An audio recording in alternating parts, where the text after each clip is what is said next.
Hello बच्चों, स्वागत है आप सभी लोगों का पीडब्ल्यू प्लेटफॉर्म पर। मेरा नाम है यश कुमार और लेके आए अपनी केमिस्ट्री क्लास में, राइट। तो लास्ट टाइम मैंने चैप्टर कंप्लीट किया था थर्मोडायनेमिक्स, कुछ क्वेश्चन प्रैक्टिस भी किए होंगे। आई होप सो आप लोगों को चैप्टर अच्छे से समझ में आया हो। हाँ, रिवीजन आप कर ही रहे होंगे, राइट। तो आज हम एक नए चैप्टर की शुरुआत करने वाले हैं जिसका नाम है chemical equilibrium.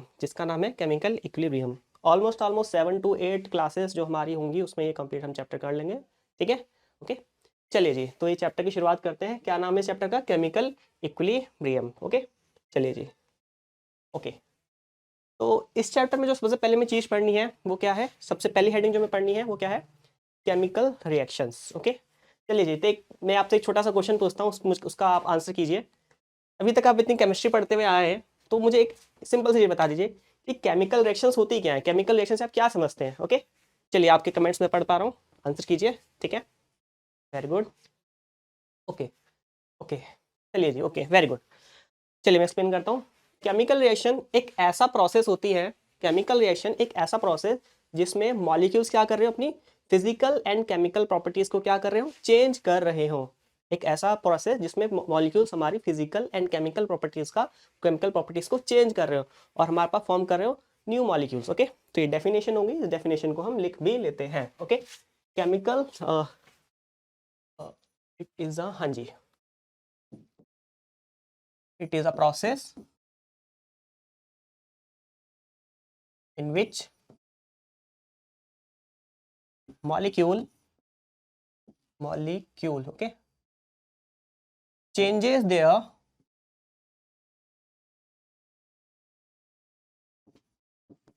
physical and chemical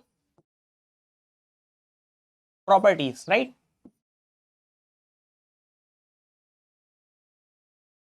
Thereby forming new molecules. Okay, new molecules. चलिए जी। Okay, very good. Okay okay, तो एक ऐसा प्रोसेस जिसमें हमारे पास मॉलिक्यूल्स क्या हो? अपनी फिजिकल एंड केमिकल प्रॉपर्टीज को क्या कर रहे हो? चेंज कर रहे हो, thereby forming the new molecules. Okay, full stop. चलिए जी। ओके, तो इसको एग्जांपल के थ्रू समझते हैं, ठीक है। एक एग्जांपल ले लेते हैं। जैसे कि अब तक हमने एसिड और बेस की खुद न्यूट्रलाइजेशन करवा ली, राइट, मोल कंसेप्ट चैप्टर में। उसी का एग्जांपल ले लेते हैं। HCl plus NaOH। Aqueous solution होंगे इनके, बिल्कुल ऐसे नहीं, एक्वस सोल्यूशन प्लस NaOH का एक्वस सोल्यूशन। जब इन दोनों एक्वस सोल्यूशन को मिक्स करेंगे तो हमारे पास क्या फॉर्मेशन होने वाला है? बताइए आप लोग। Salt, that is NaCl aqueous plus undissociated water, ठीक है, undissociated water, right. HCl plus NaOH thereby forming the NaCl molecule and the water molecule, ठीक है। अब ध्यान से देखिए, HCl हमारे पास क्या होता है? HCl का एक्वस सॉल्यूशन कैसा होता है? एसिडिक। ओके, NaOH कैसा था? NaOH का सॉल्यूशन कैसा था? बेसिक।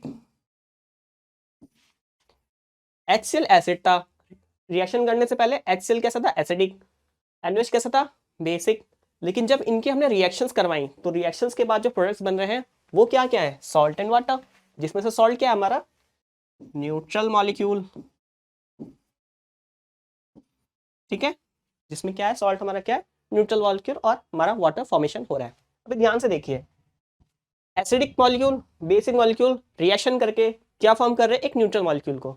इसकी प्रॉपर्टी एसिडिक थी, इसकी प्रॉपर्टी बेसिक थी। एक नया तरीके का मॉलिक्यूल का फॉर्मेशन किया इन्होंने। जैसे NaCl क्या था? जो कि NaCl था that is neutral and water is also neutral. Okay, तो यहाँ पे जो केमिकल प्रॉपर्टीज और फिजिकल प्रॉपर्टीज है बिल्कुल अलग हो गई, बिल्कुल चेंज हो गई, बिल्कुल नहीं आ गई, ठीक है। अच्छा जी, एक एग्जांपल और देखते हैं, एक एग्जांपल और देखते हैं।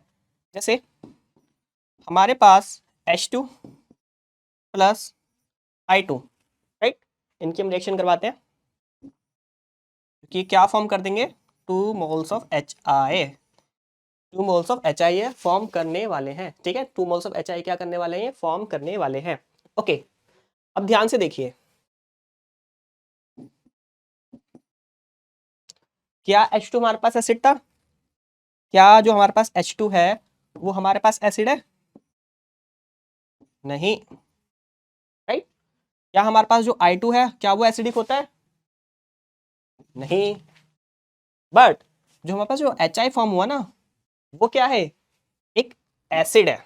जो क्या है हमारे पास, एक एसिड है। ओके, तो यहाँ पे भी हम क्या देख पा रहे हैं, H2 एक मॉलिक्यूल लिया हमने, एक I2 मॉलिक्यूल लिया, दोनों ने रिएक्शन करी, 2 मोल्स ऑफ HI का फॉर्मेशन किया। HI क्या है, हमारा एसिड, जबकि H2 और I2 हमारे एसिड नहीं थे। तो ये भी क्या है, केमिकल रिएक्शन का एग्जांपल है जिसमें मॉलिक्यूल्स अपनी फिजिकल एंड केमिकल प्रॉपर्टीज को चेंज कर रहे हैं, जैसे कि यहाँ पर, और एक एसिडिक मॉलिक्यूल का वहाँ फॉर्मेशन कर रहे हैं। ठीक है, चलिए जी, आई होप सो समझ में आया हो। ओके, तो केमिकल रिएक्शंस हमने समझ ली, तो अब केमिकल रिएक्शंस के हम क्या कर लेते हैं, टाइप्स पढ़ लेते हैं। ओके, केमिकल रिएक्शंस के हम क्या पढ़ लेते हैं, टाइप्स पढ़ लेते हैं। ओके, तो केमिकल रिएक्शंस कितनी प्रकार की होती है, केमिकल रिएक्शन कितनी प्रकार की होती है, क्योंकि केमिकल रिएक्शंस 2 प्रकार की होती है। ठीक है, पहली होती है हमारी रिवर्सिबल रिएक्शंस। ठीक है, इरिवर्सिबल रिएक्शंस, और दूसरी होती है हमारे पास, दूसरी होती है हमारे पास रिवर्सिबल रिएक्शन, रिवर्सिबल होगी हमारे पास, और दूसरी होती है हमारे पास रिवर्सिबल रिएक्शंस। ओके ओके, चलिए जी, ओके, वेरी गुड। तो देखिए हमारे पास रिएक्शन 2 प्रकार की होती हैं, irreversible reaction and reversible reaction. ध्यान से देखिए जरा, रिकॉल करो, जब हमने थर्मोडायनेमिक्स चैप्टर पढ़ा था तो भी हमने वहां देखा था कि प्रोसेस 2 प्रकार से कराया जा सकते हैं, एक इरिवर्सिबल प्रोसेस और एक रिवर्सिबल प्रोसेस। तो सेम उसी तरीके से हमारे पास रिएक्शंस जो कि प्रोसेस है वो भी 2 तरीके से होती हैं, irreversible reactions and reversible reaction. ठीक है, ओके। तो इरिवर्सिबल की अगर हम बात करें तो इरिवर्सिबल में कुछ पॉइंट्स पढ़े थे, प्रॉपर्टीज पढ़ी थी, तो वही प्रॉपर्टीज क्या है, यहाँ पर लागू होंगी। Same in the case of reversible reactions. Thermodynamics में क्या था, हम डील करते थे फिजिकल चेंजेस के बारे में, किसके बारे में डील करते थे, फिजिकल चेंजेस के बारे में। यहाँ पर इस चैप्टर में हम डील करने वाले हैं केमिकल चेंजेस, थर्मोडायनेमिक्स के केमिकल चेंजेस। ठीक है, जो हम यहाँ इस चैप्टर में डील करेंगे। ओके, तो रिएक्शन 2 प्रकार की हो गई, एक इरिवर्सिबल रिएक्शन और एक रिवर्सिबल रिएक्शन। तो इरिवर्सिबल रिएक्शन को की प्रॉपर्टीज कुछ आप याद कीजिए प्रोसेस के, जैसे कि जो इरिवर्सिबल जो प्रोसेसेस होते थे वो हमारे क्या होते थे, क्या होते थे, यूनिडायरेक्शनल। तो ठीक है, तो हमारे पास जो केमिकल रिएक्शंस जो हमारे पास होने वाली है वो भी क्या है, यूनिडायरेक्शनल रिएक्शंस हैं। तो ये इस पॉइंट को लिख लेते हैं, these are unidirectional reactions. Okay, these are unidirectional reactions. अब ये यूनी डायरेक्शनल यानी एक ही डायरेक्शन में क्या होती है, प्रोसीड करती हैं। ठीक है, फिजिबल होती है, राइट। तो वो डायरेक्शन कौन सी होने वाली है, that direction is forward direction. Okay, the direction is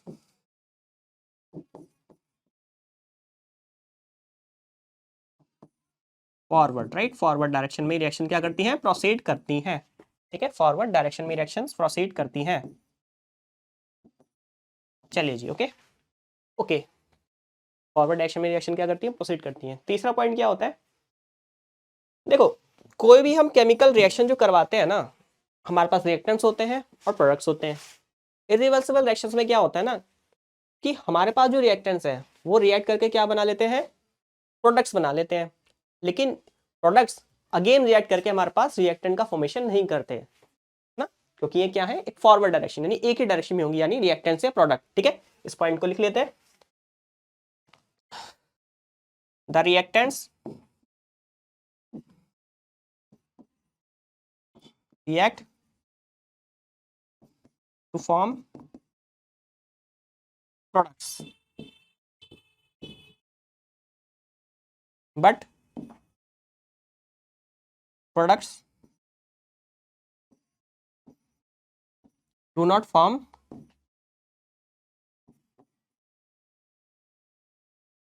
reactants again.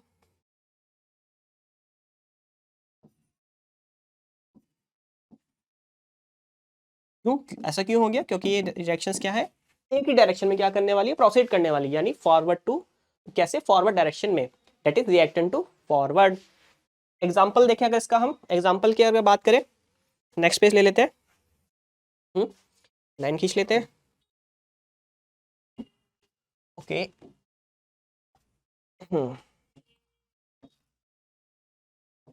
ठीक है, चलिए तो देखिए, ये जो रिएक्शंस होती हैं इसका एक एग्जांपल हम देख लेते हैं, रिएक्शंस का एग्जांपल देख लेते हैं। एग्जांपल के तौर पे हम लिख सकते हैं अपनी HCl प्लस NOH वाली रिएक्शन को, राइट, HCl प्लस NOH वाली रिएक्शन को, जिसमें क्या फॉर्म कर रहे थे रिएक्ट करके, salt and water, that is NaCl plus water का ये क्या कर रहे थे, फॉर्मेशन कर रहे थे। ठीक है, एक ही डायरेक्शन में हो रही है, तो एरो जैसे कैसे बना है, फॉरवर्ड डायरेक्शन में, दैट इज HCl और NH ऐड करके हमारे पास NaCl एंड वाटर का फॉर्मेशन करने वाले हैं। ठीक है, चलिए जी नेक्स्ट पॉइंट देख लेते हैं। अच्छा, इन रिएक्शन का रिप्रेजेंट कैसे किया जाता है, ऐसे वाले एरो से, देख पा रहे हैं आप, वन डायरेक्शन वाले एरो से, ठीक है, और वन डायरेक्शन वाले एरो से, ठीक है। तो रिप्रेजेंटेड बाय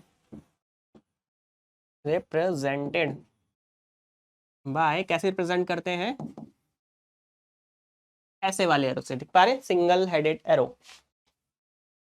ठीक है, चलिए जी, एक पॉइंट और इनके बारे में कि जो रिएक्शंस होती है ना, ये जो रिएक्शंस होती है ना, ये कैसे करवाई जाती हैं, ओपन कंटेनर्स में करवाई जाती हैं। कैसे प्रोसेस करवाई जाती हैं, ये ओपन कंटेनर्स में। ठीक है, तो इस पॉइंट को भी लिख लेते हैं, दीज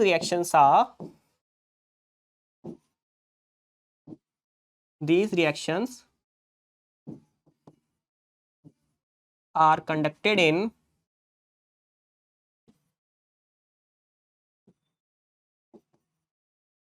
ओपन कंटेनर्स।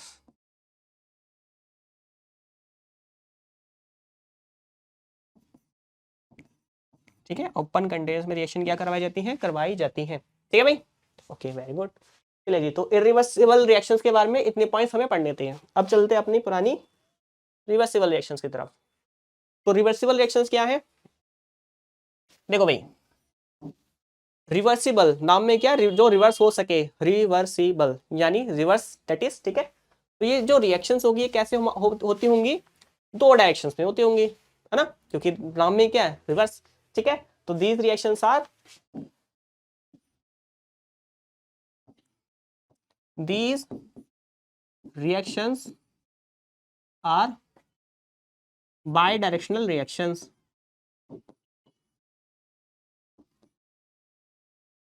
कैसी है ये, बाई डायरेक्शनल रिएक्शन है ये। ओके, चलिए जी, अगर ये बाई डायरेक्शनल में है तो इनकी डायरेक्शंस क्या होगी,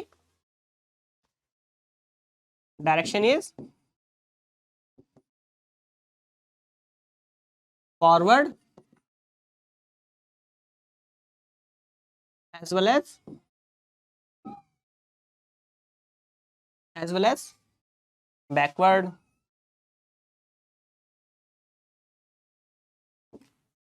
ठीक है, चलिए जी, तीसरे पॉइंट पे आ जाते हैं। इरिवर्सिबल रिएक्शंस में क्या था कि रिएक्टेंट्स रिएक्ट करके हमारे पास किसका फॉर्मेशन कर रहे थे, प्रोडक्ट्स का।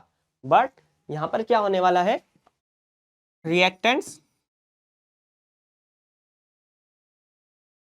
react to form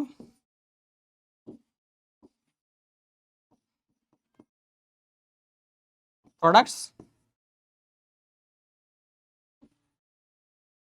और अगेन हमारे पास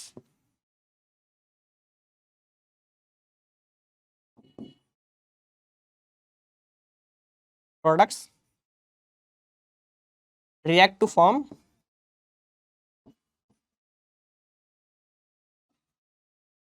reactants, दैट इज रिएक्टेंट्स हमारे पास रिएक्ट करके किसका फॉर्मेशन करने वाले हैं, प्रोडक्ट्स का फॉर्मेशन करने वाले हैं, राइट। और अगेन प्रोडक्ट्स रिएक्ट करके क्या करने वाले हैं, टू फॉर्म रिएक्टेंट्स अगेन। ठीक है, चलिए जी, ओके।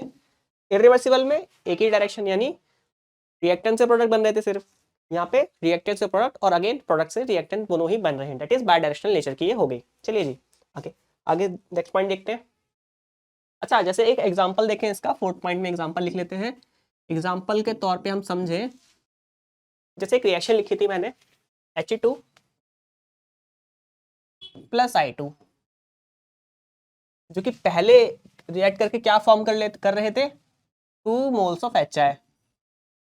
बट जो हमारे पास जो HI का जो प्रोडक्ट बन रहा है ना, ये आपस में रिएक्ट करके अगेन क्या फॉर्म कर देगा, He2 प्लस I2, है ना। डायरेक्शन देखो, पहले फॉरवर्ड दिखा दी मैंने, फिर अगेन मैंने यहाँ पे बैकवर्ड की तरह यहाँ पे शो कर दिया, ठीक है।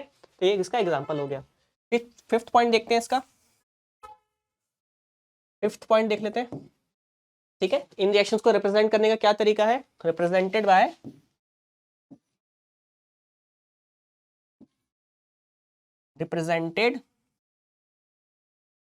बाय कैसे रिप्रेजेंट की जाती हैं, ऐसे वाले एरो से, ठीक है, बाय डायरेक्शनल एरो से, ठीक है, ओके। चलिए जी, तो फिफ्थ पॉइंट हो गया। एक सिक्स पॉइंट है, इरिवर्सिबल रिएक्शंस कैसे हो रही थी, ओपन कंटेनर्स में हो रही थी, लेकिन हमारे पास जो रिवर्सिबल रिएक्शंस होती है ना, ये कैसे करवाई जाती है, क्लोज कंटेनर्स में। इस पॉइंट को भी लिख लेते हैं, these reactions are conducted, ठीक है, conducted in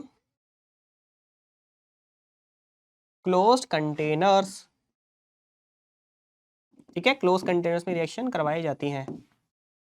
ऐसा क्यों भाई, क्लोज कंटेनर में क्यों करवा रहे हैं, ओपन में करवा देंगे तो क्या हो जाएगा, मान लो कि हमारे पास एक रिवर्सिबल रिएक्शन थी, उसको हमने ओपन कंटेनर में करवा दिया। अब मान लो कि उसमें अगर गैस बनने लग गई, अब उसमें गैस बन गई, तो जो गैस बनेगी एज अ प्रोडक्ट, वो तो कंटेनर से भाग गई। अगर वो कंटेनर से ही भाग गई तो वापस से तो प्रोडक्ट फॉर्म नहीं कर पाएगी, वो सॉरी रिएक्टेंट तो फॉर्म नहीं कर पाएगी। क्यों, क्योंकि वो रिएक्शन मिक्सचर में है ही नहीं, तो गायब हो गई, उड़ गई। तो इसी वजह से हमारे लिए क्या इंपॉर्टेंट हो जाता है कि हम रिएक्शन को क्या कराएं, क्लोज कंटेनर में कराएं।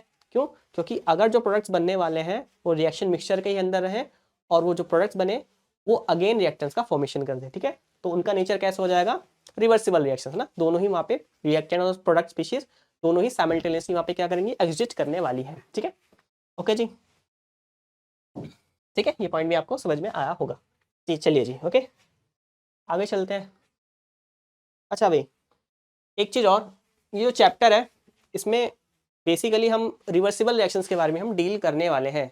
इसके बारे में हम डील करने वाले हैं, रिवर्सिबल रिएक्शंस के बारे में, ठीक है, ओके। इरिवर्सिबल रिएक्शंस के बारे में हम यहाँ डील नहीं करेंगे, this chapter is all about reversible reactions, ठीक है। चलिए आगे चलते हैं। तो रिवर्सिबल रिएक्शंस को ना एक बार हम देख लेते हैं, एक बार हम उसको क्या देख लेते हैं, एक बार उसको क्वांटिटेटिवली उसको देख लेते हैं, ठीक है। चलिए जी, तो एक एग्जांपल ले लेते हैं, H2 प्लस I2 रिवर्सिबली जो किसका फॉर्मेशन करने वाले हैं, 2 मोल्स ऑफ HI का। किसका फॉर्मेशन करने वाले हैं, 2 मोल्स ऑफ HI का, ओके। तो देखो, अगर ये रिएक्शन है तो रिएक्शन की इस रिएक्शन की फॉरवर्ड डायरेक्शन में कौन सी रिएक्शन हो रही है, फॉरवर्ड रिएक्शन कौन सी हो रही है,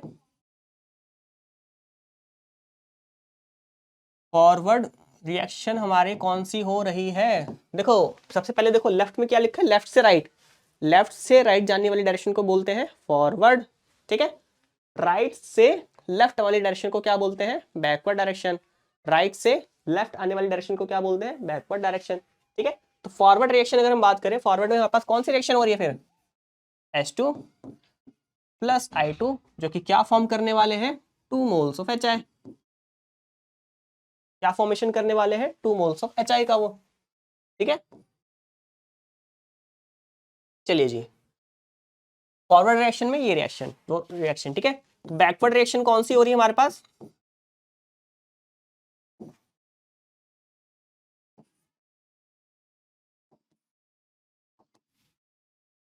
बैकवर्ड रिएक्शंस कौन सी हमारे पास, रिएक्शन यहाँ पे उल्टा, 2 मोल्स ऑफ HI, जो कि क्या फॉर्म करने वाले हैं, अपने H2 प्लस I2 को फॉर्म करने वाले हैं। किसको फॉर्म करने वाले हैं, H2 प्लस I2 को।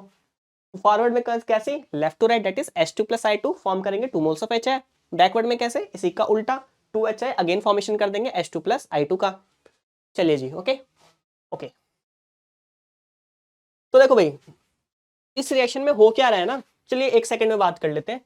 जैसे मान लेते हैं कि हमारे पास एक सेकंड में क्या हो रहा है, मैं यहाँ नीचे लिख देता हूँ, एक सेकंड में क्या हो रहा है,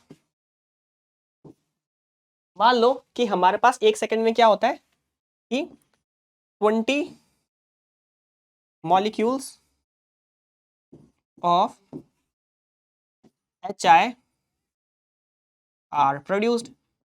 हमने रिएक्शन मिक्सचर में H2 और I2 की रिएक्शन करवाई और उन्होंने 1 सेकंड के अंदर हमारे पास HI के कितने 20 मॉलिक्यूल्स का उन्होंने क्या कर दिया, फॉर्मेशन कर दिया। बट क्योंकि रिएक्शन क्या है रिएक्शन क्या है, रिवर्स डायरेक्शन में भी हो रही है, तो उसी 1 सेकंड में, ठीक है, उसी 1 सेकंड में ध्यान रखना है, सेम टाइम इंटरवल में, ठीक है, 5 molecules of HI 5 molecules of HI form reactants again।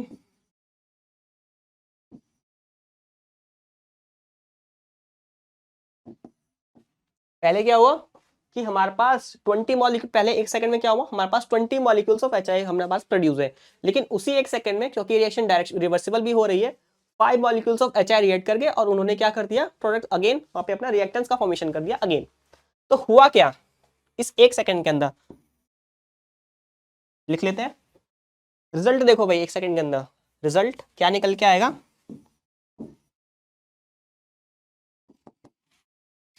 कि हमारे पास ओवरऑल हमें क्या देखने को मिलेगा, 15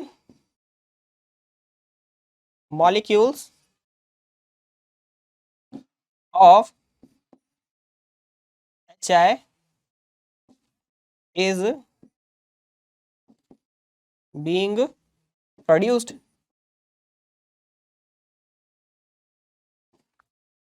15 molecules of HI is being produced, ठीक है, हमारे पास रिजल्ट में क्या देखने को मिल रहा है, 15 molecules of HI is being produced, ठीक है। चलिए जी, ओके। तो रिवर्सिबल रिएक्शन थी, इनका नेचर ऐसे होता है कि हमारे पास रिएक्टेंस रिएक्ट करके प्रोडक्ट फॉर्म करेंगे, but at the same time interval में प्रोडक्ट्स जो हमारे पास बने हैं वो अगेन हमारे पास रिएक्टेंट का फॉर्मेशन कर देंगे। तो ओवरऑल जो निकल के आएगा हम उसकी बात करते हैं, that is 15 molecules of HI जैसे यहाँ पे फॉर्म हो रहे थे ओवरऑल, ठीक है। चलिए जी आगे चलते हैं, ओके ओके। तो अभी हम जान लेते हैं अपनी इक्विलिब्रियम स्टेट को, अभी हम जान लेते हैं अपनी इक्विलिब्रियम स्टेट को। इक्विलिब्रियम स्टेट पे हो क्या रहा था कि rate of reaction, that is, अच्छा रेट पहले समझ लेते हैं। हमारे पास रेट रेट किसी चीज का क्या, रेट का मीनिंग क्या होता है, हमारे पास कोई भी एंटिटी पर यूनिट टाइम में या पर यूनिट टाइम में कैसे उसका चेंज हो रहा है ना, डिक्रीज आ रहा है इंक्रीज आ रहा है, तो उसको हम क्या बोलते हैं, रेट बोलते हैं, राइट, क्या बोलते हैं हम, रेट। तो रेट किसके प्रोपोर्शनल होगा, अब कोई रिएक्शन हो रही है तो रिएक्शन अगर होगी कब होगी, जब कुछ रिएक्ट करने के लिए होगा, है ना, जितना ज्यादा रिएक्शन करने के लिए होगा कोई अवेलेबल, उतनी ज्यादा उसका रेट हो जाएगा। तो रेट किसके प्रोपोर्शनल होता है, concentration of reactant, concentration of reactant, ठीक है। अच्छा जी, अब मैंने ये स्क्वायर ब्रैकेट्स यहाँ पे क्यों यूज कर लिए, क्योंकि जो स्क्वायर ब्रैकेट क्या दिखाते हैं यहाँ पे, वेयर, लिख लो यहाँ पे वेयर स्क्वायर ब्रैकेट, क्या बोलते हैं इसको, स्क्वायर ब्रैकेट लिख लो ब्रैकेट में,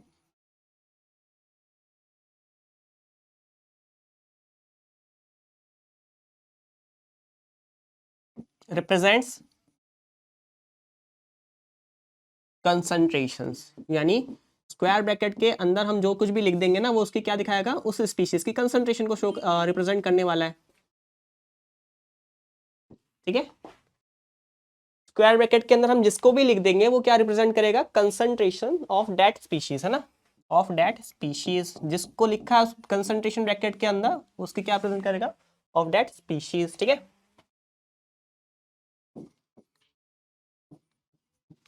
चलिए जी, ओके, समझ में आ रहा होगा सभी लोगों को, ओके।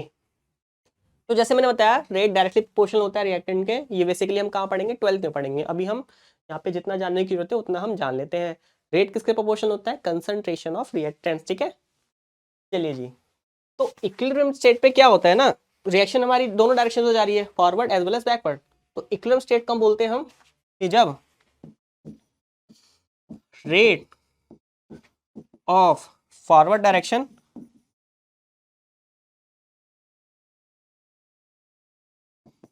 इक्वल्स टू इक्वल हो जाए किसके, रेट ऑफ बैकवर्ड डायरेक्शन को, बैकवर्ड डायरेक्शन के, ठीक है। यानी एक ऐसी स्टेट आ जाए सिस्टम की जहां पर फॉरवर्ड का rate as well as backward का रेट इक्वल हो जाए, that is rate of forward reaction, direction हटा लो, रिएक्शन लिख लो यहाँ पे, forward reaction equal to rate of backward reaction, ठीक है। ज्यादा बेटर टर्म क्या, रिएक्शन लिखना। तो एक ऐसी स्टेट अचीव कर ले सिस्टम हमारे पास जहां पर उसका rate of forward reaction equal to rate of backward reaction के इक्वल हो जाए, ठीक है। चलिए जी, चलिए जी, हाँ? जैसे मैं रिएक्शन लिख रहे हैं ए रिवर्सिबल बी, ठीक है। तो अगर इसकी हम बात करें रेट ऑफ रिएक्शन, अच्छा जी, रेट ऑफ रिएक्शन को रिप्रेजेंट कैसे किया जाता है, स्मॉल आर, और ये सबसेट में क्या एफ, और रेट ऑफ बैकवर्ड रिएक्शन कैसे रिप्रेजेंट किया जाता है, स्मॉल आर सबसेट में बी, ठीक है। चलिए जी, चलिए जी, ओके, आगे चलते हैं।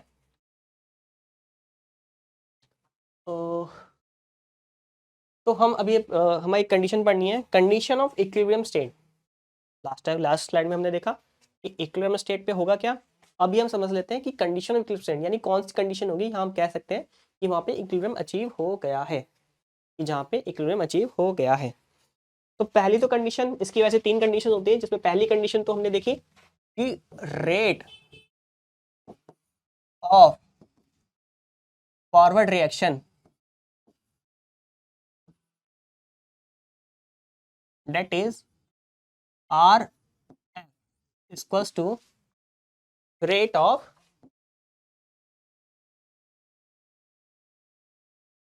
backward reaction,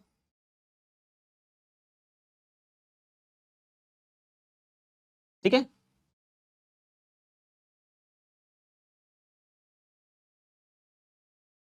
ठीक है, ओके, ये तो हमने लास्ट स्लाइड में समझ लिया था, ठीक है। एक दूसरी कंडीशन और होती है, एक दूसरी कंडीशन और होती है जब हम कहते हैं कि रेट बराबर हो गया है कि, या इक्विलिब्रियम स्टेट अचीव हो गई कि जब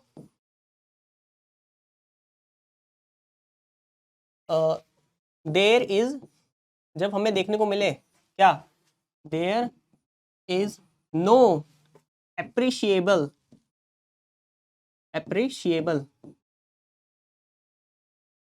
there is no appreciable change in concentration of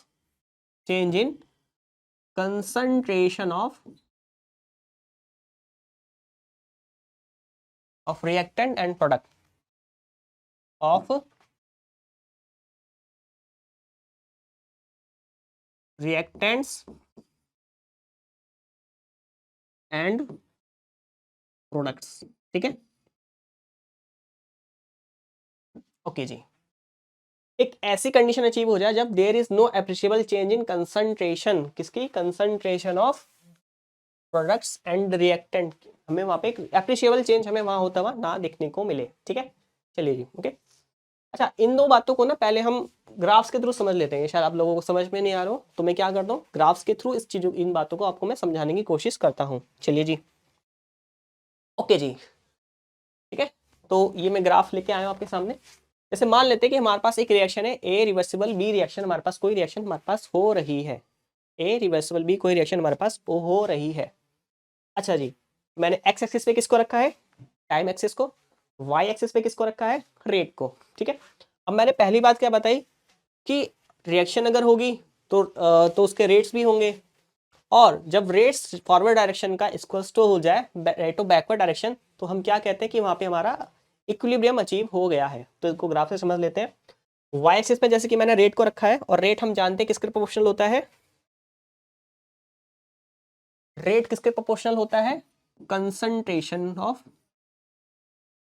reactant या स्पीशीज, जिस स्पीशीज की बात करें, जिस स्पीशीज का हमें रेट निकालना है उसकी स्पीशीज के, ठीक है। तो देखो भाई, हमारे पास सबसे पहली स्पीशीज कौन सी है, ए कन्वर्ट हो रही है बी में, तो इसके रेट को हम क्या बोलेंगे, rate of forward direction, right. इस डायरेक्शन को हम क्या बोलेंगे, rate of forward direction, okay. तो रेट अगर फॉरवर्ड डायरेक्शन की बात करें, और रेट हम जानते हैं किसके प्रोपोर्शनल होता है, rate directly proportional to concentration of species. किसके proportional, rate of concentration of species. Okay, तो देखो भाई,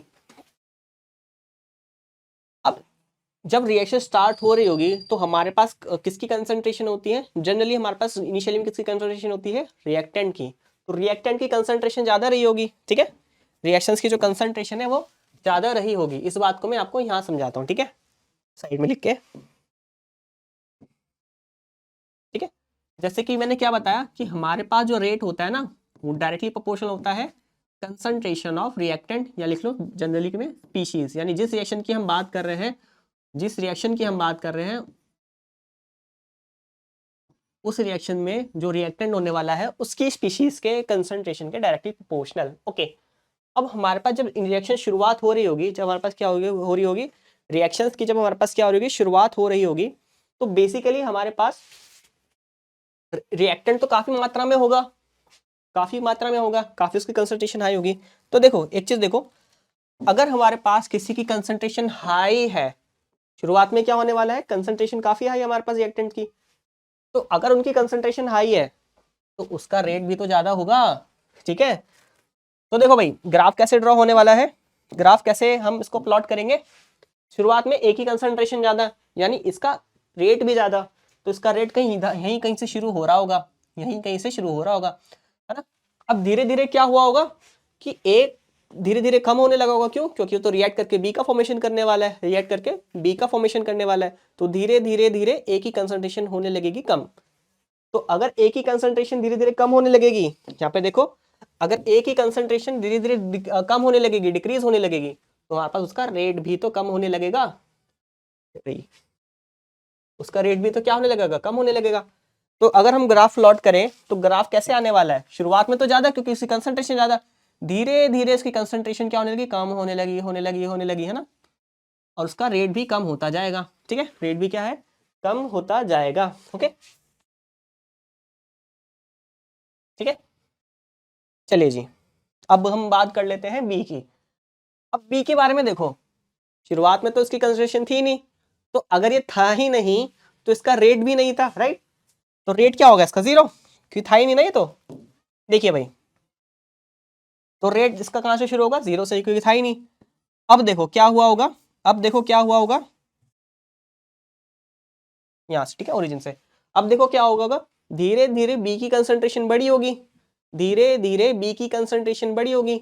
बी की अगर कंसंट्रेशन बढ़ेगी, जैसे मैंने ब्लू एरो से दिखाया है, अगर कंसंट्रेशन बढ़ेगी तो कंसंट्रेशन बढ़ेगी, ब्लू एरो जैसे मैंने ब्लू एरो दिखाया, तो उसका रेट भी बढ़ेगा, राइट। तो यहाँ इसको लिख ही लेते हैं बात को, ठीक है। तो धीरे धीरे इसकी कंसंट्रेशन बढ़ी, यानी इसका रेट बढ़ता जाएगा, बढ़ता जाएगा, बढ़ता जाएगा, ठीक है, बढ़ता जाएगा, बढ़ता जाएगा, ठीक है।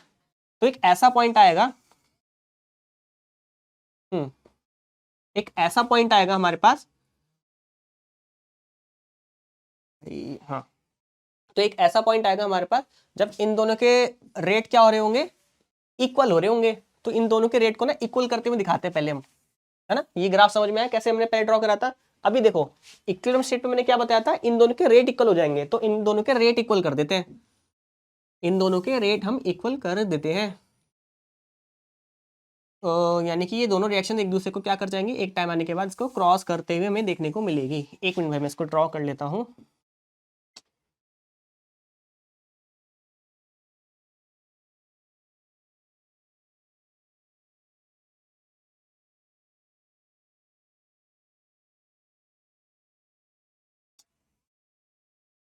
ठीक है, ओके। तो देखो हुआ क्या है यहाँ पे, हुआ क्या है यहाँ पे कि एक ऐसा टाइम आया, अब देखो मैंने क्या रखा था, एक्स एक्सिस पे टाइम रखा था, क्या रखा था, टाइम रखा था।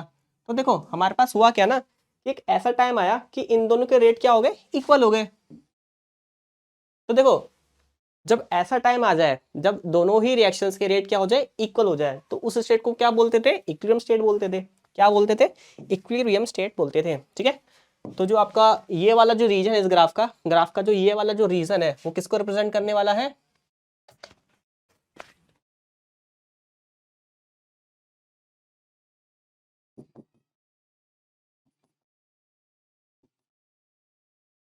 इक्विलिब्रियम स्टेट को किसको रिप्रेजेंट कर रहा है? इक्विलिब्रियम स्टेट को किसको रिप्रेजेंट करने वाला है? इक्विलिब्रियम स्टेट को। देखो देख पा रहे हो ना आप यहाँ पे जो रिएक्टेंस का जो रेट था वो बराबर हो जाएगा रिएक्टेंस प्रोडक्ट्स के रेट के बराबर। तो जो ग्राफ आ रहा था किसका था? रेट ऑफ फॉरवर्ड डायरेक्शन, और ये किसका था? Rate of backward direction. एक ऐसा टाइम है जब जहां पर इन दोनों के रेट क्या हो गए? इक्वल हो गए, और क्या करके इक्वल हो गए और मर्ज कर गए। ठीक है, अच्छा भाई, अच्छा भाई, ठीक है, अच्छा ओके। तो रेट का हमने प्लॉट देख लिया। तो इस ग्राफ के थ्रू हमने जो मैंने पहला पॉइंट देखा था, पहला पॉइंट क्या था हमारा? कि rate of forward reaction equals to rate of backward reaction. इसको हमने ग्राफ के थ्रू हमने यहाँ पे सीख लिया। ओके, तो दूसरी लाइन पे आ जाते हैं। दूसरी लाइन हमने क्या बताई थी आपको? There is no appreciable change in concentration of reactants और प्रोडक्ट। यानी कि जब इक्विलिब्रियम अचीव हो जाएगा ना, तो रिएक्टेंट्स और प्रोडक्ट की जो कंसंट्रेशन होगी ना, वो चेंज होते हुए नहीं दिखेगी, दैट इज कांस्टेंट रहने लगेगी। क्या है? चेंज नहीं होगी, दैट इज कांस्टेंट रहती हुई हमें दिखेगी। अब कांस्टेंट रहेगी, है ना, कांस्टेंट रहेगी, क्या रहेगी? कांस्टेंट। तो कांस्टेंट अगर रहेगी तो अब हमारे पास जो रिएक्टेंट की कंसंट्रेशन है दैट इज क्या हो?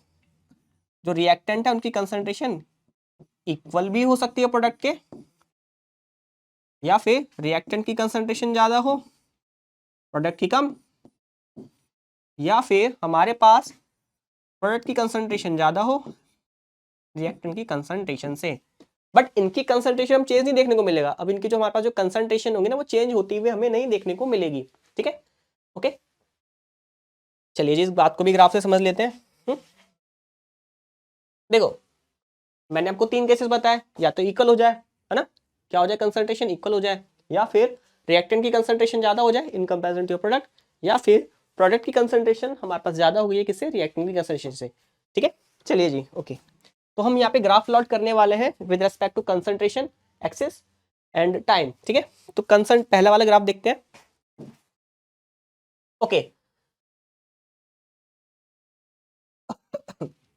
तो देखो भाई, हमारे पास वही अपनी एक जनरल रिएक्शन ले लेते हैं, ए रिवर्सिबल बी। एक जनरल रिएक्शन लेते हैं ए रिवर्सिबल बी, और इसके थ्रू हम इसको समझने की कोशिश करते हैं। तो हमारे पास क्या हो सकता है? जब इक्विलिब्रियम स्टेट अचीव होगी तो हमारे पास तो इसकी कंसंट्रेशन क्या रहेगी? सेम रहने वाली है ना, चेंज नहीं होगी। तो एक ऐसा टाइम आएगा, चलिए एक के लिए बात कर लेते हैं। जैसे ए के लिए क्या होगा? शुरुआत में तो इसकी कंसंट्रेशन काफी हाई होगी। जनरली हम क्या करते हैं? रिएक्टेंट्स को रख के रिएक्शंस को चालू करते हैं, रिएक्शन को स्टार्ट करवाते हैं। तो हमारे पास शुरुआत में तो एक ही कंसंट्रेशन काफी होगी, यानी ग्राफ कहाँ से आएगा इसके लिए? स्टार्ट यहाँ से। ठीक है, अब धीरे धीरे कंज्यूम होगा तो इसकी कंसंट्रेशन धीरे धीरे कम होने लगेगी। लिख लेते हैं इस बात को, धीरे धीरे इसकी कंसंट्रेशन क्या होने लगेगी? कम होने लगेगी। ठीक है, अब देखिए ध्यान से, अब बी के लिए बात कर लेते हैं। अच्छा, ये किसके लिए था? Rate of forward direction. B के लिए बात कर लेते हैं। अब बी तो शुरुआत में हमारे पास था नहीं, यानी इसका रेट कहाँ से शुरू होगा? ग्राफ कहाँ से शुरू होगा इसका कर्व? ओरिजिन से। किससे शुरू होगा? ओरिजिन से।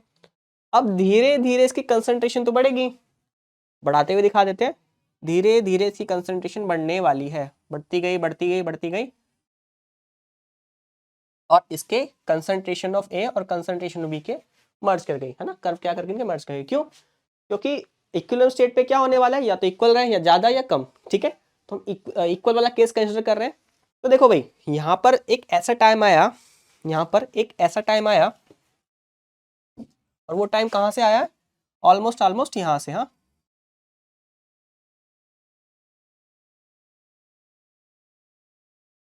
और इस टाइम को बोलते हैं टी इक्विलिब्रियम। क्या बोलते हैं इसको हम? T equilibrium. ठीक है, क्या बोलते हैं हम इसको? T equilibrium.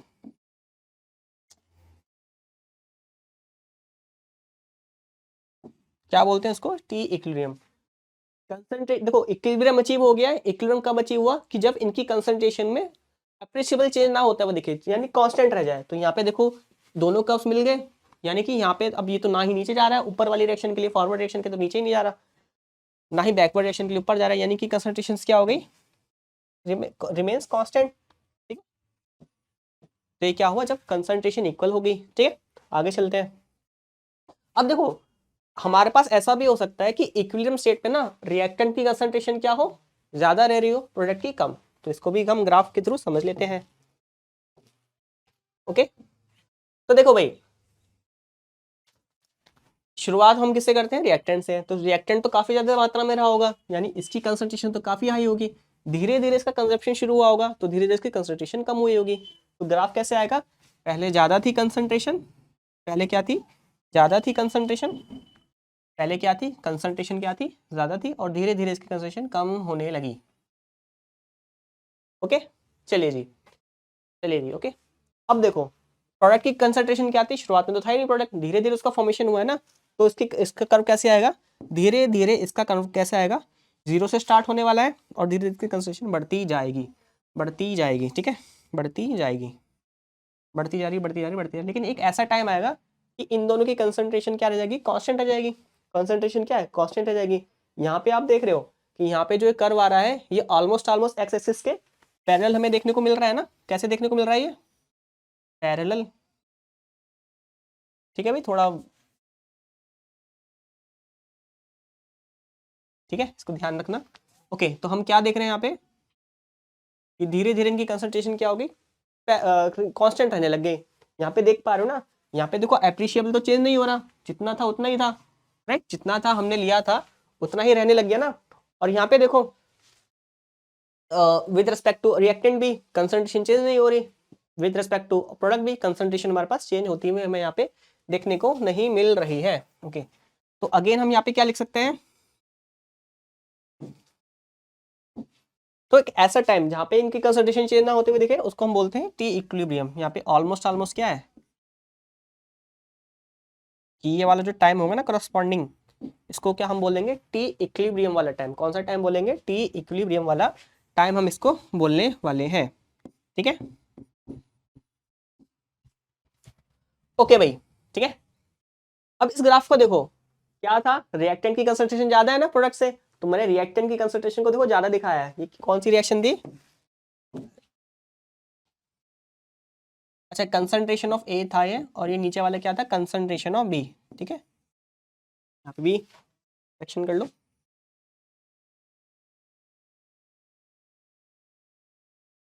यहाँ पे क्या था, कंसंट्रेशन ऑफ बी था हमारा, ठीक है। तो यहाँ पे हमने क्या दिखाया था, कंसंट्रेशन ऑफ ए, ठीक है, कंसंट्रेशन ऑफ ए हमने यहाँ पे दिखाया था। चलिए भाई, अब देखो एक तीसरा और केस क्या है, जब रिएक्ट प्रोडक्ट की कंसंट्रेशन क्या रह रही है, ज्यादा रह रही है, तो इसको भी हम ड्रॉ करके देख लेते हैं। अगेन रिएक्टेंट तो शुरुआत में काफी था, तो इसकी कंसंट्रेशन तो धीरे काफी होगी, धीरे धीरे इसकी कंसंट्रेशन कम होती गई होगी, ठीक है, कम होती हुई गई होगी। प्रोडक्ट तो हमारे पास शुरुआत में था नहीं, तो इसकी जो कंसंट्रेशन होगी शुरुआत में तो जीरो होगी और धीरे धीरे इसकी कंसंट्रेशन बढ़ती गई होगी, ठीक है। तो यहाँ पे भी आपको देखने को क्या मिल रहा है कि एक ऐसा टाइम अचीव हो रहा है जहाँ पे इनकी कंसंट्रेशन क्या रह रही है, कांस्टेंट रह रही है ना, क्या रह रही है, कांस्टेंट हमें देखने को मिल रही है, ठीक है, कांस्टेंट हमें ऑलमोस्ट ऑलमोस्ट कांस्टेंट हमें देखने को मिल रही है, ठीक है। ओके, तो देखो भाई, तो यहाँ पे जहाँ पे हमें कांस्टेंट देखने को मिलेंगे ना, तो हम वहाँ क्या करेंगे कि इक्विलिब्रियम अचीव हो गया है, यानी वहाँ पे क्या अचीव हो गया, टी इक्विलिब्रियम। तो इस पॉइंट, इस लाइन के अक्रॉस आप देख पा रहे हो, जैसे इसको मैं लिख लेता हूँ पहले,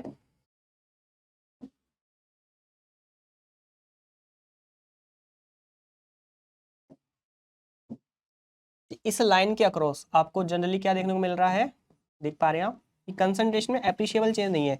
तो यानी जब ये टाइम आया होगा ना, तो उसको हम क्या बोल देंगे, टी इक्विलिब्रियम, क्योंकि इस टाइम पे इक्विलिब्रियम आ चुका है रिएक्शन के अंदर, ठीक है। ओके, चलिए भाई, चलिए भाई, तो तीन केसेस देखे, रिएक्टेंट की कंसंट्रेशन इक्वल प्रोडक्ट के, रिएक्टेंट की कंसंट्रेशन ज्यादा रह गई, प्रोडक्ट की कंसंट्रेशन भी ज्यादा रह गई। देखिए इन तीनों ही केसेस में क्या हो रहा है कि एक ऐसा टाइम जरूर अचीव हो रहा है, दैट इज जिसको हम कहते हैं इक्विलिब्रियम स्टेट, जहां पर इनकी कंसंट्रेशन चेंज नहीं होती हुई हमें दिख रही है। यहाँ पर भी आपको चेंज नहीं होती दिख रही है ना, चेंज कब नहीं होगा, जब ये पैरेलल हो जाएंगे एक्स एक्सिस के, चाहे पहला वाला ग्राफ हो, चाहे दूसरा वाला, चाहे तीसरा वाला, दोनों ही एक सर्टेन टाइम के बाद क्या हो रहे हैं, पैरेलल हो रहे हैं, जो कि रिप्रेजेंट करता है कि सिस्टम ने अचीव कर लिया है अपना इक्विलिब्रियम स्टेट, ठीक है। ओके भाई, ओके भाई, चलिए भाई, ठीक है, ओके। अच्छा, तो हमने दूसरा पॉइंट भी अपना समझ लिया, दूसरा पॉइंट भी हमने समझ लिया। एक तीसरा पॉइंट भी है जो मैंने आपको पूरा एक क्लास के अंदर समझाया था, इक्विलिब्रियम के अंदर, सॉरी थर्मोडायनेमिक्स चैप्टर के अंदर। तो वो थर्मोडायनेमिक्स में इक्विलिब्रियम पे हमने क्या देखा था, इक्विलिब्रियम पे क्या दिखेगा, एट इक्विलिब्रियम हमें क्या देखने को मिल रहा था, पूरा एक क्लास लगाई थी हमने किस फ्री एनर्जी को समझने में, कि वहां पे डेल्टा जी का जो था ना चेंज, वो क्या हो रहा था, जीरो हो रहा था। और इसी बात को हम कैसे लिख सकते हैं, that is D G by D T equals to D G by D T equals to zero, D G by D T equals to zero.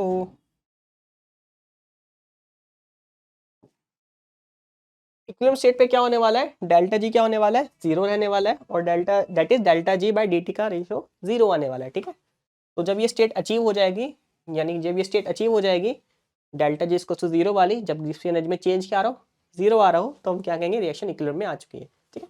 इस बात को भी हम ग्राफ से समझ लेते हैं, इस बात को भी हम ग्राफ से समझ लेते हैं। चलिए जी, एक ग्राफ लेके आया हूँ। हमने एक्स एक्सिस पे किसको रखा है, डेल्टा जी को। अब डेल्टा जी की वैल्यू तो पॉजिटिव भी होती है, डेल्टा जी की वैल्यू नेगेटिव भी होती है। तो मैंने ग्राफ ड्रॉ कर लिया, एक्स एक्सिस वाई एक्सिस पे किसको रखा, डेल्टा जी को, है ना, वाई एक्सिस पे किसका रखा, डेल्टा जी को, और इसकी वैल्यू पॉजिटिव भी होती है, जीरो भी हो सकती है और नेगेटिव भी हो सकती है। वाई एक्सिस पे एक्सिस पे किसको रखा हमने, टाइम को, टाइम को। तो मान लो हमने एक रिएक्शन करवाई और उस रिएक्शन का डेल्टा जी कैसे चेंज कर रहा था, कैसे भी, ऐसे करवा लो, ऐसे करवा लो, ऐसे करवा लो, ठीक है, कैसे भी करवा लो, ठीक है, ओके। तो सपोज मैंने एक रिएक्शन करवाई और उसके डेल्टा जी का हमने चेंज देखा विद रिस्पेक्ट टू टाइम, तो उसका प्लॉट ऐसे आया, का प्लॉट कैसे आया, ऐसे, ठीक है, ऐसे वो जा रही थी, ठीक है। अच्छा जी, तो हमने एक रिएक्शन कराई, उसका डेल्टा जी का change with respect to time हमें ऐसा निकल के आया। बट अभी हमें क्या देखना है कि उसका इक्विलिब्रियम का स्टेट कहाँ अचीव हुआ है। इक्विलिब्रियम स्टेट में मैंने क्या बताया था, थर्मोडायनामिक्स में पूरी क्लास लगाई थी गिब्स एनर्जी में, कि जहां पर डेल्टा जी का जो चेंज है ना वो जीरो हो जाए। तो ये जो आपके डेल्टा जी वाला जो कर्व है, ये जब टाइम वाले एक्सिस को जीरो पे काटेगा ना, ना अपनी जीरो पे काटेगा, एक्सिस को इंटरसेक्ट करेगा, तो उस स्टेट को क्या बोलेंगे कि वो इक्विलिब्रियम स्टेट हो जाएगी, ठीक है। तो जो पॉइंट आपको दिख रहा है ना यहाँ पे, आपको ये पॉइंट दिख रहा है ना यहाँ पे, ये क्या है आपका इक्विलिब्रियम स्टेट को ये क्या कर रहा है, दर्शा रहा है, रिप्रेजेंट कर रहा है, ठीक है। इस पॉइंट पे हम क्या कर रहे हैं कि जो डेल्टा जी है, वो डेल्टा जी का जो चेंज है वो जीरो होने वाला है, ठीक है, जीरो पे काटने वाला है एक्सिस में। तो ये क्या हो जाएगा, इक्विलिब्रियम स्टेट यहाँ पे अचीव हो जाएगी, ठीक है, इक्विलिब्रियम स्टेट क्या हो जाएगी, अचीव हो जाएगी। तो इसकी डेफिनेशन पे हम आ जाते हैं, इक्विलिब्रियम की डेफिनेशन क्या होती है। देखा ना अभी हमने, डेल्टा जी क्या होता है, जीरो होता है, ये चीज अच्छे से हमने समझ ली through the graph as well, ठीक है। तो इसकी डेफिनेशन हम लिख लेते हैं, हाँ डेफिनेशन इसकी हम लिख लेते हैं। डेफिनेशन क्या होती है, डेफिनेशन इसकी हम क्या होती है लिख लेते हैं। डेफिनेशन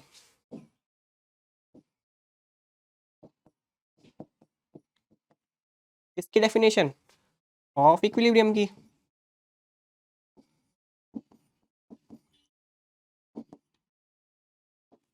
क्या होने वाला है, the state of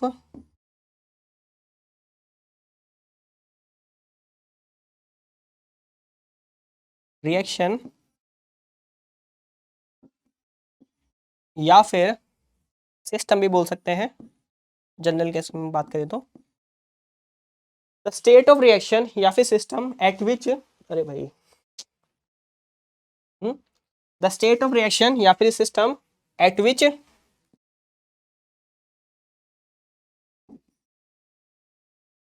their is no longer, there is no longer change in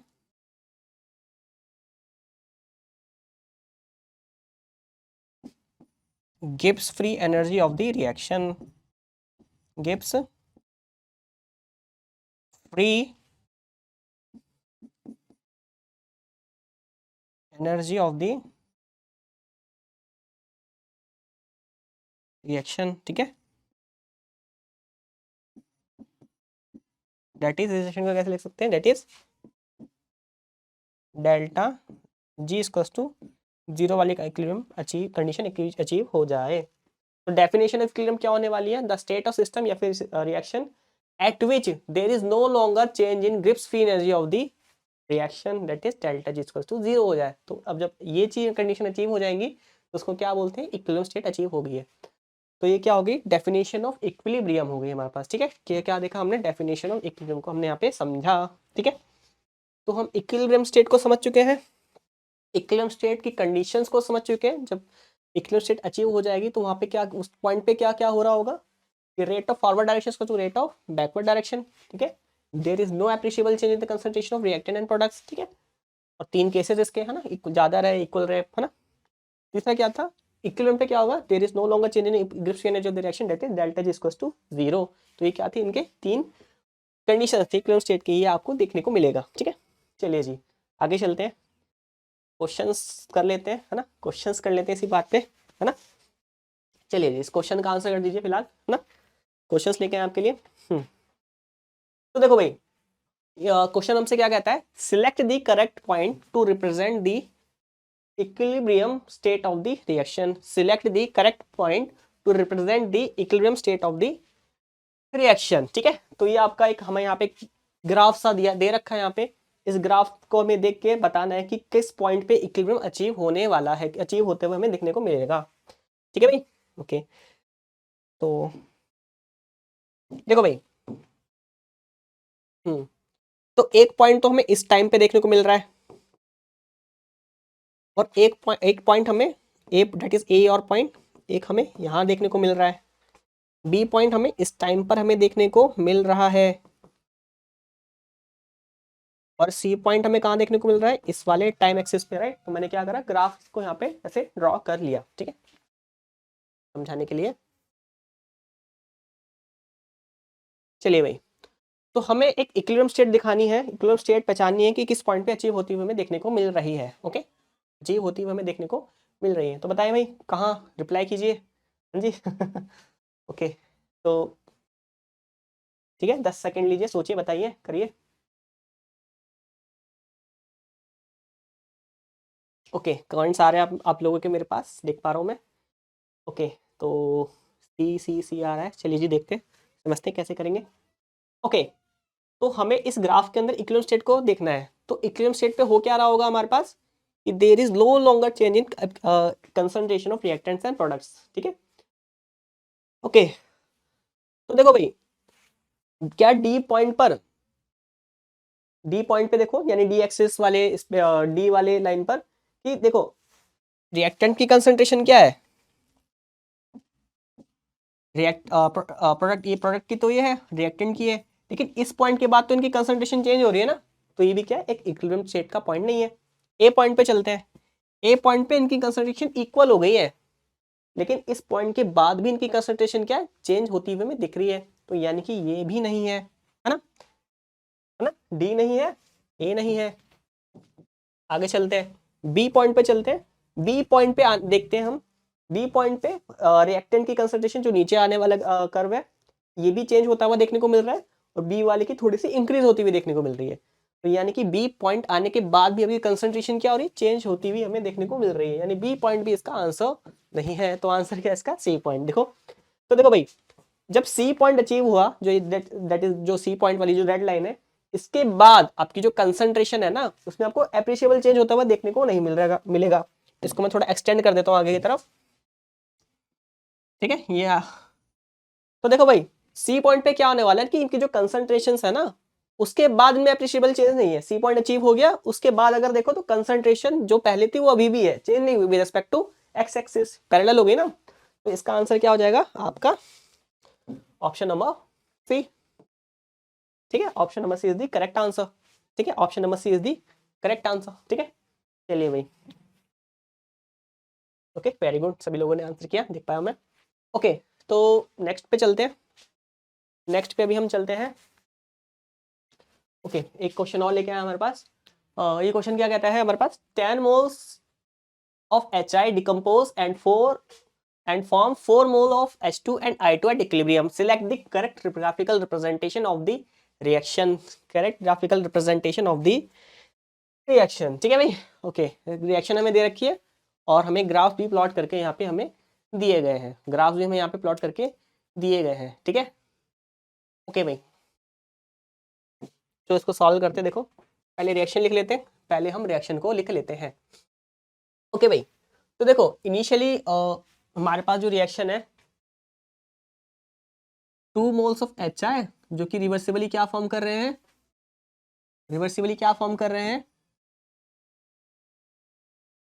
H2 plus I2। ठीक है, ये हमने रिएक्शन लिखी। पहले क्या करना है, रिएक्शन को लिख लेना है, रिएक्शन को बैलेंस कर लेना है। क्या ये रिएक्शन बैलेंस है? हाँ जी, रिएक्शन क्या है, बैलेंस है। ओके, फिर डालना है टी इनिशियल। ठीक है, अच्छा भाई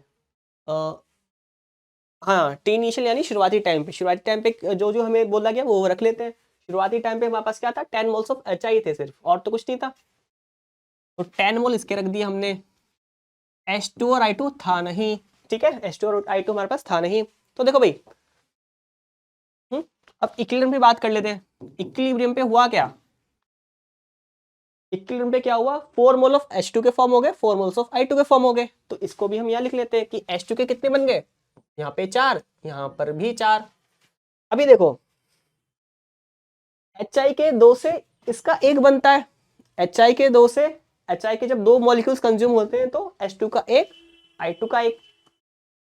अब यहाँ देखो 4 4 हमें दिए गए हैं, तो 2 से 1 फॉर्म होता है H2 और I2 का, तो 4 कब फॉर्म हुएंगे H2 और I2 के, जब इसका कितना खर्च हुआ हो, 2 से 1 है तो 8 से कितना बनेगा, 4 है ना, 2 का आधा 1, तो 4 का 2 गुना 8। तो यानी कि इसके 8 खर्च हो गए होंगे HI के। शुरुआत में लिए कितने थे आपने, 10 ले रखे थे, खर्च कितने हो गए, 8 खर्च हो गए, तो बचे कितने, 2। कितने बचे, 2। ठीक है, बचे कितने, 2। ये ध्यान रखना, ये हमने क्या लिए, मोल्स लिए। ठीक है, मोल्स। ठीक है, तो देखो रिएक्शन हमने लिख ली, रिएक्शन को बैलेंस किया, इनिशियल टाइम पे जो लिखा दे रखा था लिख लिया, इक्विलिब्रियम टाइम पे जो दे रखा है वो भी हमने भी निकाल दिया। ठीक है, मोल्स में हमने निकाल दिया। तो अभी इसको मैच कर लेते हैं। ठीक है, अच्छा एक रिएक्शन में देखो हो क्या रहा है, हमारे पास HI के कितने मोल्स रह गए, 2, और H2I2 के कितने फॉर्म हो गए, 4 और 4। H2I2 के बराबर है, H2 और I2 के क्या है, कंसंट्रेशन बराबर हो रही है ना। तो भाई पहले वाले ग्राफ में देखें, H2 का ऊपर दे रखा है यानी ज्यादा, I2 का नीचे दे रखा है यानी कि कम, यानी ये ग्राफ तो है नहीं। ठीक है, आगे देखते हैं बी वाले ग्राफ में, H2 और I2 का बराबर होना चाहिए। H2 I2 का क्या यहाँ पे बराबर है, H2 का यहाँ भी ज्यादा बता दिया गया है, I2 का यहाँ भी कम बता दिया गया है, तो ये भी ग्राफ नहीं है। ठीक है, तो ऑप्शन सी पे चलते हैं। क्या H2 और I2 की कंसंट्रेशन यहाँ पे बराबर है, हाँ जी यहाँ पे बराबर आ रही है। देखो ये जो ग्राफ्स है ना, ये वाला जो ग्राफ है, ये दोनों ही क्या है, दोनों ही किसके, H2 और I2 के क्या कर रहे हैं, ओवरलैप कर रहे हैं। तो H2 और I2 की कंसंट्रेशन यहाँ बराबर तो है। और क्या देखो, और क्या पता लग रहा है कि HI की जो कंसंट कितने मोल से, 2, H2I2 के 4, यानी HI के कितने, कम। लेकिन इस ग्राफ में देखो HI के तो ज्यादा बता रखे हैं, तो ये भी ग्राफ नहीं है। ठीक है, ये भी ऑप्शन नहीं है, तो इसका करेक्ट आंसर क्या हो जाएगा, ऑप्शन नंबर डी, नन। ठीक है, इक्वल होनी चाहिए थी पहले वाले ग्राफ में, नहीं ना ही दूसरे वाले ग्राफ में। तीसरे वाले ग्राफ में इक्वल तो होगी, लेकिन इनकी कंसंट्रेशन ज्यादा थी H2I2 की HI से, तो इनकी कंसंट्रेशन को ऊपर आना था, HI वाले को नीचे, तो ये भी नहीं। तो ऑप्शन नंबर डी, तो 2 ऑप्शन तो है ही नहीं इसके अंदर। ठीक है, चलिए भाई, तो अगर मैं इसका करेक्ट ग्राफ बनाऊं, है ना, इसका मैं अगर करेक्ट ग्राफ बनाऊं, करेक्ट ग्राफ अगर इसको देखें तो इसका करेक्ट ग्राफ कैसे होगा, करेक्ट ग्राफ की अगर हम इसकी बात करें तो करेक्ट ग्राफ कैसे होने वाला है इसका। ठीक है, एक्स एक्सिस पे हमने रखा टाइम को, और अपने वाई एक्सिस पे किसको रखा हमने, कंसंट्रेशन को। ठीक है, चलिए भाई, ओके, तो H2 और I2 की बराबर थी, तो H2 और I2 की बराबर होते हुए की करवाने वाले यानी इनका, और ये क्या रिप्रेजेंट करने वाले हैं, concentration of H2 equal to concentration of I2 को, बराबर हो गई थी ना। और HI के कितने थे, 2, यानी इनसे तो ये नीचे जाने वाला है, तो HI की शुरुआत में ज्यादा थे, धीरे धीरे धीरे धीरे कम होते होंगे, गए होंगे। ठीक है, और लाइन एक दूसरे के पैरेलल है ना। तो उस वाले क्वेश्चन का जो करेक्ट ग्राफ होगा वो क्या होगा, ये वाला होने वाला है। ठीक है, ये वाला होने वाला है। ठीक है, चलिए जी, क्वेश्चन समझ में आया सभी लोगों को। तो इसका आंसर क्या हो जाएगा, ऑप्शन नंबर डी, नन। ठीक है, और करेक्ट ग्राफ कैसा था मैंने आपको समझा दिया। चलिए भाई, अच्छा जी, एक क्वेश्चन और आ गया हमारे पास, एक क्वेश्चन और आ गया हमारे पास, एक क्वेश्चन और है हमारे पास। ठीक है, क्वेश्चन क्या कहता है, at equilibrium the concentration of SO2, O2 and SO3 is 3, 4 and 2 respectively, select the correct graphical representation. में रिएक्शन दे रखी है, सबसे पहले क्या करना है, रिएक्शन को लिखना है, रिएक्शन को बैलेंस कर लेना है। यहाँ पे हमें रिएक्शन लिख के और रिएक्शन बैलेंस करके हमें दे दी गई है, ठीक है। चलिए जी, ओके, तो मैं भी इसको थोड़ा साइड में लिख लेता हूँ, थोड़ा साइड में लिख लेता हूँ। देखो रिएक्शन हमारे पास क्या थी, SO2 प्लस O2, जो कि रिवर्सिबली किसका फॉर्मेशन करने वाले हैं, SO3 का, ठीक है, SO3 का। रिएक्शन को बैलेंस कर ले तो यहाँ पे 2 लिख देंगे, यहाँ पे हम भी 2 लिख देंगे, ठीक है। रिएक्शन बैलेंस हो गई। इनिशियली क्या है, अच्छा टी इक्विलिब्रियम की बात कर दी गई है, तो टी इनिशियल को देने रखी तो उसको रहने दो। तो टी इक्विलिब्रियम पे देखो क्या क्या दे रखा है हमें, SO2 के 3 मोल, O2 के हमारे पास 4 मोल्स, और SO3 के हमारे पास कितने, 2 मोल्स हमें बता दिए, कितने बताए गए, 2, हाँ जी, ठीक है, ये बता दी गई, तो इक्विलिब्रियम में बताया गया है। ओके, तो यानी कि जब इनके जो कर्व्स होंगे, जब वो एक्स एक्सिस के पैरेलल हो गए तो वो वाली कंसंट्रेशन है। तो देखो सबसे ज्यादा कंसंट्रेशन किसकी है, ऑक्सीजन की। तो ग्राफ में चेक करो सबसे ज्यादा कंसंट्रेशन किसकी है, ऑप्शन नंबर ए में तो सबसे कम दिखा रखी है, SO2 और SO3 की ज्यादा बता रखी है, ऐसा तो है नहीं, ये भी नहीं। ऑप्शन नंबर बी में देखते हैं, O2 की ज्यादा होनी चाहिए SO2 और SO3 से, यहाँ भी नहीं है ऐसा कुछ। ऑप्शन नंबर सी में देखो O2 की तो बता रखी है ज्यादा, ठीक है, चलो ये ठीक है, और SO2 की ज्यादा होनी चाहिए उसके बाद, है ना, तो SO2 की ज्यादा है, फिर SO3 की कम है ना। इसके कितने हैं, इसके 3 है, इसके कितने, O2 के 3, सॉरी O2 के 4, SO2 के 3 और SO3 के 2, और इसी ऑर्डर में इनको ग्राफ में रिप्रेजेंट किया गया है। तो ऑप्शन कौन सा करेक्ट हो जाएगा, ऑप्शन नंबर सी, ठीक है, ऑप्शन नंबर सी, ठीक है। समझ में आ रहा है सभी लोगों को, चलिए चलिए, very good, option number C, option number C मैं देख पा रहा हूँ रिप्लाई कर रहे हैं, वेरी गुड वेरी गुड, ठीक है, ठीक है, आगे चलते हैं, आगे चलते हैं। ओके, तो आज क्या करते हैं, आज की क्लास को इतने रहने देते हैं, ठीक है, टाइम हो गया है, मैथ की भी क्लास है आप लोगों की, थक जाते हो भैया। तो आज की क्लास हम यही खत्म करते हैं, और नेक्स्ट क्लास में हम क्या सीखेंगे, अपने इक्विलिब्रियम कांस्टेंट को, कि इक्विलिब्रियम कांस्टेंट कैसे हम निकालते हैं, ठीक है। तो थैंक यू बच्चों, आप लोगों को जुड़ने के लिए, रिवाइज करके आना, इन सबको पढ़ के आना, जो क्वेश्चंस दिए हैं उनको करके आना, ठीक है। ओके, चलिए भाई, थैंक यू, मैं आपका यश कुमार, आज का सेशन यही खत्म करते हुए, थैंक यू भाई, थैंक यू बच्चों, ओके, कल मिलते हैं, ओके।